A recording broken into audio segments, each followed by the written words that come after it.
Nah, ini kita masuk ke pertemuan ketiga ya. Kita di sini bakal bahas data warehouse. Nanti di pertemuan ketiga dan keempat kita bakal bahas data warehouse lebih detail lagi ya setelah kita kemarin bahas secara global gitu ya. Nah, apa sih data warehouse itu sendiri gitu ya? Jadi data warehouse itu adalah sebuah repository fisik di mana data relasional dikelola untuk menyediakan data yang berkualitas dengan standar format. Jadi formatnya kita standarkan nih untuk skala enterprise. Nah, terus data warehouse itu sendiri merupakan kumpulan dari beberapa database yang saling terintegrasi dan berorientasi subjek untuk menunjang fungsi DSS, di mana setiap unit data bersifat non-volatil dan relevan pada suatu momen tertentu atau momen waktu tertentu. Jadi yang kita perlu garis besar di sini adalah dia adalah kumpulan dari beberapa database yang terintegrasi dan formatnya distandarkan gitu ya. Supaya apa? Supaya lebih mudah untuk diakses, lebih mudah untuk diambil datanya, dianalisa seperti itu. Nah, kita lihat dulu di sini detailnya. Karakteristik dari data warehouse itu sendiri, itu ada apa aja sih? Nah, di sini itu ada subject oriented, integrated, time variant, non volatile, real time, web based, metadata, relational atau multidimensional, dan ada client server. Nah, kita masuk ke yang pertama nih. Yang pertama itu ada subject oriented atau berorientasi subjek gitu ya. Jadi data itu disusun menurut subjek rinci, seperti misalnya subjeknya itu adalah penjualan, produk, pelanggan, dan seterusnya. Dan hanya informasi yang relevan untuk dukungan keputusan. Jadi datanya kita pilih-pilihin tuh. Terus, dia merupakan orientasi subjek yang memungkinkan pengguna untuk menentukan tidak hanya bagaimana kinerja bisnis mereka, namun juga ada alasan dibaliknya. Jadi data itu kenapa nih kita tarik? Nah, kita tahu tuh alasannya apa, kayak gitu. Terus data warehouse juga berbeda dari database operasional, sehingga sebagian besar database operasional memiliki orientasi produk dan disesuaikan untuk menangani transaksi yang memperbaharui basis data. Jadi beda ya, dia bukan database transaksional atau personal harian, karena memang datanya kita polakan dulu. Terus orientasi subjek juga memberikan pandangan yang lebih komprehensif tentang organisasi, karena itu ya tadi ya, kita definisi dulu tuh subjeknya apakah penjualan, produk, atau pelanggan, kayak gitu. Nah, terus yang kedua ada integrity. Nah, integrasi sangat erat kaitannya dengan orientasi subjek. Jadi data warehouse itu harus menempatkan data dari sumber yang berbeda ke dalam format yang konsisten. Jadi makanya dibilang integrity gitu.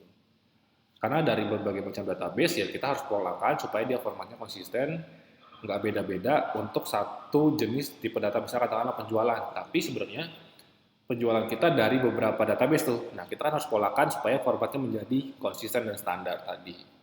Nah, untuk melakukannya, terdapat konflik nih yang bisa muncul, seperti misalnya katakanlah tadi tuh penamaan dan perbedaan satuan ukuran yang digunakan. Nah, tadi misalnya contoh database penjualan. Nah, kan sumbernya macam-macam tuh ya, dari transaksinya ada dari database A, database C gitu, database B. Nah, itu kan pasti punya format sendiri tuh. Nah, makanya di situ kita standarkan tuh formatnya. Oke, terus ada juga dari sisi time variant gitu ya. Nah, time variant ini apa sih? Jadi sebuah data warehouse menyimpan data historis. Ya, karena memang kan data-data itu ya dari beberapa database. Terus data tidak selalu memberikan status terkini kecuali dalam sistem real time. Data warehouse juga mendeteksi tren, penyimpangan, dan hubungan jangka panjang untuk peramalan dan perbandingan yang mengarah pada pengambilan keputusan tuh di situ. Terus tiap data warehouse memiliki kualitas pada waktu tertentu. Waktu adalah satu dimensi penting yang harus dimiliki semua data warehouse ya. Jadi informasi tanggal, jam itu jadi bagian yang penting dalam data warehouse. Data untuk analisis dari berbagai sumber berisi banyak titik waktu, misalnya harian, mingguan, bulanan. Kayak tadi tuh. Karena memang rata-rata biasanya kita lihat dari sisi waktu juga tuh. Misalnya transaksi penjualan. Kita mau lihat penjualan bulan ini, bulan kemarin, tahun kemarin, dan seterusnya. Terus ada juga yang bersifat non volatil. Jadi karakteristiknya ada non volatil. Setelah data masuk ke dalam data warehouse, pengguna tidak dapat mengubah atau memperbaharui data. Data usang akan dibuang dan perubahan dicatat sebagai data baru. Kenapa? Gini. Kita kembalikan lagi ke sifat dari database itu sendiri ya. Jadi kalau misalnya kita proses nih, daripada kita ngecekin data dulu di data warehouse untuk kita update, lebih baik data itu kita hapus dan kita insert ulang. Prosesnya akan lebih cepat gitu. Karena kalau kita cari dulu kan datanya misalkan katakanlah data sejuta. Berarti harus dicari dulu dari sejuta data itu, mana yang ada udah ada dan mana yang belum. Dan kita update itu akan lebih lama dibanding kita lakukan lebih cepat dengan Kita hapus dari range tertentu, kita insert ulang dari range tertentu. Nah, maksudnya seperti itu. Nah, kemudian ada web base. Data warehouse biasanya dirancang sesuai dengan lingkungan komputasi yang efisien untuk aplikasi berbasis web. Kenapa? Karena untuk kita cari desain yang paling ringan gitu. Nah, kemudian ada relasional atau multidimensional. Jadi sebuah gudang data menggunakan struktur relasional dan struktur multidimensi. Jadi ada relasi antar table di data warehouse-nya. Terus bersifat client server. Jadi data warehouse itu menggunakan arsitektur client server ya untuk menyediakan akses mudah bagi pengguna akhir gitu. Jadi ya kita sebagai user ya harus ngaksesnya ke server. Jadi disebutnya client server gitu. Jadi ada sisi kliennya. Kemudian juga ada karakteristik real time ya. Jadi data warehouse yang lebih baru memberikan kemampuan akses data dan analisis real time. Pada aktualnya yang sering saya temukan di tempat saya bekerja ya, tapi ini bisa jadi di tempat lain juga berbeda. Real time-nya biasanya H-1 dari aktualnya, karena memang biasanya saya pribadi lebih prefer untuk mendesain data warehouse itu didorong saat end of day atau setiap akhir dari hari untuk data dari database yang bermacam-macam itu, untuk didorong ke data warehouse-nya. Makanya biasanya data di data warehouse adalah data H-1 dari hari ini. Mungkin di tempat lain biasanya ada pendekatan yang berbeda, tapi saya biasa melakukan pendekatan seperti itu. Jadi ini opsional ya. Nah, terus ada metadata.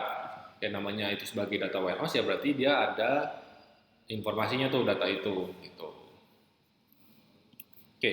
Nah, sekarang kita masuk ke framework data warehouse-nya ya. Jadi kurang lebih gambarannya seperti ini ya. Di bagian sebelah kiri ini, yang bagian hijau ada ERP, legacy, POS, OLTP atau web, external data. Ini adalah sumber data dari si data warehouse-nya itu sendiri tuh. Kemudian bergerak ke ETL proses, ini adalah proses untuk menerjemahkan dari berbagai macam database ini menjadi format yang standar. Gitu. Kemudian dia bakal disimpan ke dalam data warehouse. Gitu. Nanti dari data warehouse akan dipolakan menjadi data mart yang kecil-kecil, misalnya data mart marketing, data mart engineering, data mart finance, data mart, dan seterusnya. Baru nanti dari sini, user bisa mengakses nih untuk kebutuhan reporting, data mining atau text mining, dashboard, dan sebagainya. Nah, jadi ini secara garis besar, ini adalah framework dari data warehouse. Ada data source-nya, ada proses ETL untuk menerjemahkan ini supaya menjadi format standar dan disimpan ke dalam database data warehouse ini sendiri, kemudian diolah menjadi data mart, tapi ini opsional bisa langsung dari database-nya, gitu ya. Baru nanti user menampilkan secara langsung dari database yang ada, seperti itu. Nah, kita bahas lebih detail lagi. Jadi, apa sih data warehouse itu ya? Data source-nya. Jadi data bersumber dari beberapa sistem operasional independen. Tadi kan banyak tuh ya sistem-sistemnya tuh. Terus data juga berasal dari proses transaksi online misalnya atau dari sistem ERP. Terus ada juga data web dalam berbentuk log gitu ya, sebuah data untuk jadi inputan dari data warehouse sendiri. Terus ada data extraction dan transformation, ini yang dibilang dengan ETL tadi gitu ya. Datanya kita proses, kita olah, terus kita transformasikan untuk kita simpan di dalam data warehouse. Terus ada juga data loading ya, di sini data dimasukkan ke area pementasan di mana mereka ditransformasikan dan dibersihkan ya. Karena kan tadi ini kita standarkan formatnya, berarti kan sekalian dibersihkan juga tuh. Terus data tersebut kemudian siap dimuat ke data warehouse atau data mart. Nah, kemudian ada enterprise data warehouse. Jadi sebuah data warehouse dengan skala enterprise yang digunakan untuk mendukung pengambilan keputusan. Jadi intinya gini, enterprise data warehouse mendukung semua analisis keputusan dengan memberikan informasi terperinci yang relevan yang berasal dari berbagai sumber. Nah, sumbernya tadi ya di sini. Dan masih banyak lagi sumbernya, kurang lebih kayak gitu.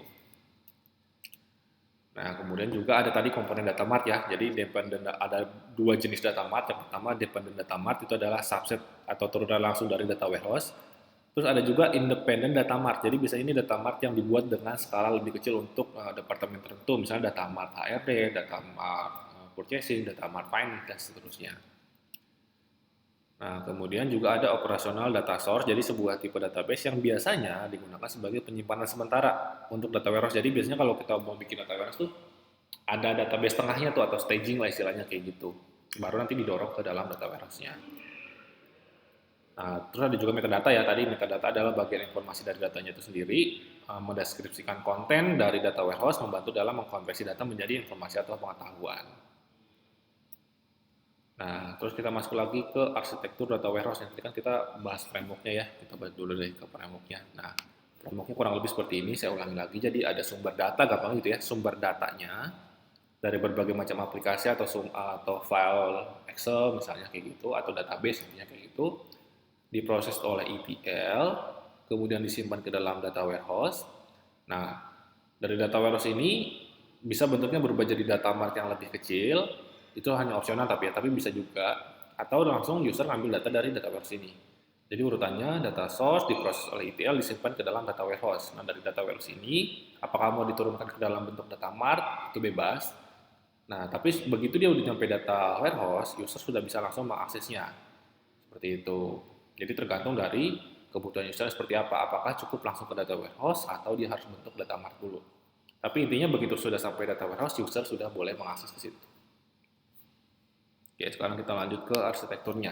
Nah, jadi di arsitektur data warehouse ini ada beberapa tipe juga ya. Jadi kita harus lihat dulu. Secara umum arsitektur itu ada yang 2 tier, ada yang 3 tier yang paling umum digunakan. Nah, contohnya misalnya arsitektur 3 tier. Jadi ada 3 kondisi di sini.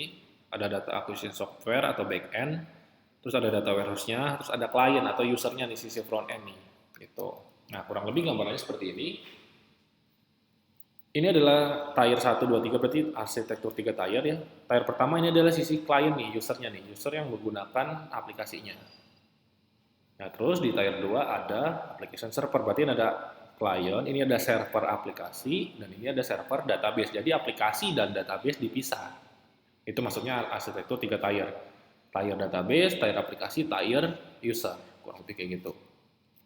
Terus ada juga yang dibilang arsitektur 2 tier. Nah, biasanya kalau di 2 tier ini atau 2 tier, application dan database itu digabung. Kayak gitu. Jadi ini tier satunya adalah si usernya, tier 2-nya adalah aplikasi dan database-nya ditaruh di sini. Kayak gitu. Nah, terus ada juga data warehouse berbasis web gitu. Jadi ini kliennya dalam bentuk web browser atau web page. Terus ada web server di sini. Terus ada application server juga dan ada data warehouse-nya. Jadi macam-macam tuh ya. Nah, terus apa sih yang harus kita perhatikan gitu ya kalau kita mau memilih arsitektur data warehouse yang benar gitu. Yang pertama kita harus tahu dulu nih, apa sih database management system yang kita pakai? Apakah SQL Server atau MySQL atau misalnya katakan MongoDB atau Postgre, itu harus kita tahu dulu tuh.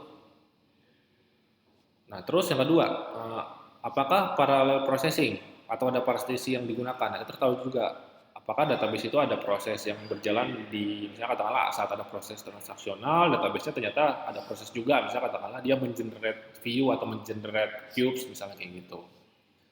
Terus, apakah ada data migration tool yang digunakan untuk mengisi data warehouse? Jadi, toolsnya udah ada belum nih di kita nih untuk ngisi data ke data warehouse dari berbagai macam database tadi?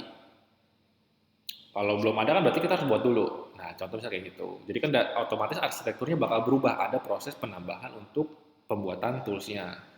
Terus kalau misalnya toolsnya udah ada, apakah toolsnya mendukung data retrieval dan analisis? Misalnya katakanlah toolsnya itu support nggak nih untuk narik data sama untuk bikin visualisasi analisa, misalnya kayak gitu. Kan ada juga yang memang terus buat mindahin data aja, tapi untuk visualisasi kita harus download software untuk visualisasi, misalnya kayak Tableau, Power BI, dan seterusnya. Kayak gitu. Nah, untuk di pembahasan data warehouse pertama ini kita cukup sampai arsitektur data warehouse ini. Nanti untuk berikutnya kita akan bahas kelanjutannya dari setelah arsitektur kita bahas integrasi data, kita bahas multidimensional dan sebagainya. Oke, terima kasih.